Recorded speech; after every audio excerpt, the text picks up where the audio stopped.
Urea పంపిణీపై Congress సర్కార్ చేతులెత్తేసింది. Urea కోసం queue లైన్లలో రైతులు కుస్తీలు పడుతుంటే పరిస్థితి చేయి దాటినా సీఎం రేవంత్ సమీక్ష చేయడం లేదన్న విమర్శలు వ్యక్తమవుతున్నాయి. మరోవైపు యూరియా కొరతను అధిగమించేందుకు కాంగ్రెస్ సర్కార్ బెదిరింపుకు పాల్పడుతుంది. నెలకు ఒక్కసారి యూరియా ఇవ్వాలని, రోజుకు 5 టన్నులకు మించి అమ్మితే జైలు శిక్ష విధిస్తామని అధికారులను హెచ్చరిస్తూ ఆడియోలను సర్క్యులేట్ చేస్తుంది.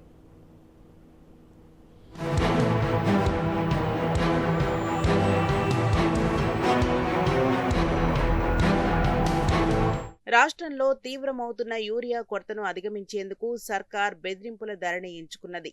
రోజుకు 5 టన్నులకు మించి యూరియాను అమ్మిన ప్రాథమిక వ్యవసాయ సహకార పరపతి సంఘం పీఏసీఎస్ కార్యదర్శులను జైలుకు పంపుతామనే హెచ్చరికలతో కూడిన ఆడియో ఒకటి సర్క్యులేట్ అవుతున్నది. ఈ నిబంధనను పర్యవేక్షించి పాటించని ఏఈఓ, ఏడీఏలకు షోకాజ్ నోటీసులు ఇస్తామని, ఇంకా అవసరమైతే సస్పెన్షన్ చేస్తామని ఆ ఆడియోలో హెచ్చరించారు. రైతుకు ఒక నెలలో ఒకసారి మాత్రమే, అది 4-5 బస్తాలకు మించి యూరియా అమ్మకూడదని ఆ వీడియోలో ఆదేశించారు.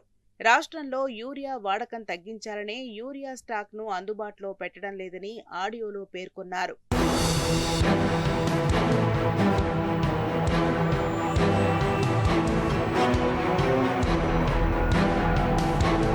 రాష్ట్రంలో ఎరువుల కొరతతో రైతులు తీవ్ర ఇబ్బందులు ఎదుర్కొంటున్నారు.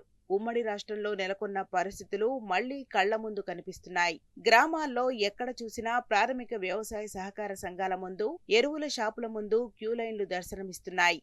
ఎరువుల అవసరాలకు సంబంధించిన అంచనాలకు వాస్తవ పంపిణీకి మధ్య భారీ వ్యత్యాసం కనిపిస్తున్నది. ఈ సీజన్లో అన్ని ఎరువులు కలిపి సుమారు 23 లక్షల టన్నులు అవసరమని ప్రభుత్వం అంచనా వేసింది.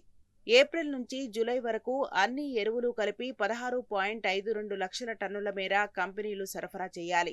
ప్రస్తుతానికి 7.8 లక్షల టన్నుల ఎరువులను మాత్రమే సరఫరా చేసిన కంపెనీలు 8.72 లక్షల టన్నులకు కోత పెట్టాయి. గతంలో రాష్ట్రానికి రావాల్సిన ఎరువుల కోటాపై 2 నెలల ముందే వ్యవసాయ శాఖ మంత్రితో పాటు ఉన్నతాధికారులు ఢిల్లీ వెళ్లి కేంద్రంతో మాట్లాడేవారు. ఆ తర్వాత ఉన్నతాధికారులు పలుమార్లు ఢిల్లీ వెళ్లి రాష్ట్రానికి రావాల్సిన కోటా విడుదలపై కేంద్రంపై ఒత్తిడి తెచ్చేవారు. కానీ ఇప్పుడు రైతుల గోస పట్టించుకునేవారే లేకుండా పోయారు.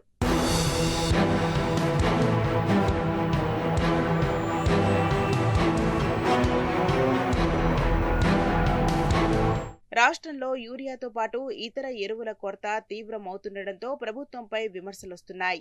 ఈ నేపథ్యంలో రాష్ట్ర ప్రభుత్వం ఎరువుల కొరత నెపాన్ని కేంద్రంపై నెట్టేందుకు ప్రయత్నిస్తున్నదనే అభిప్రాయం వ్యక్తమవుతున్నది. రాష్ట్రానికి రావాల్సిన ఎరువుల కోటాను కేంద్రం విడుదల చేయటం లేదని ఇటీవల వ్యవసాయ శాఖ మంత్రి తుమ్మల నాగేశ్వరరావు పేర్కొన్నారు. తద్వారా ఎరువుల కొరతలో తమ వైఫల్యం ఏమీ లేదంటూ తప్పించుకునే ప్రయత్నం చేస్తున్నారనే విమర్శలొస్తున్నాయి. యూరియా కొరత రాకుండా నాడు కేసీఆర్ రాష్ట్రంలో బఫర్ స్టాక్ను 2 లక్షల టన్నుల నుంచి 5 లక్షల టన్నులకు పెంచి ఆ మేరకు నిల్వ ఉండేలా చర్యలు తీసుకున్నారు. అయితే ప్రస్తుత ప్రభుత్వం బఫర్ స్టాక్ను 3 లక్షల టన్నులకు తగ్గించినట్టు తెలిసింది. దీంతో రైతులకు యూరియా కష్టాలు మొదలయ్యాయనే విమర్శలున్నాయి.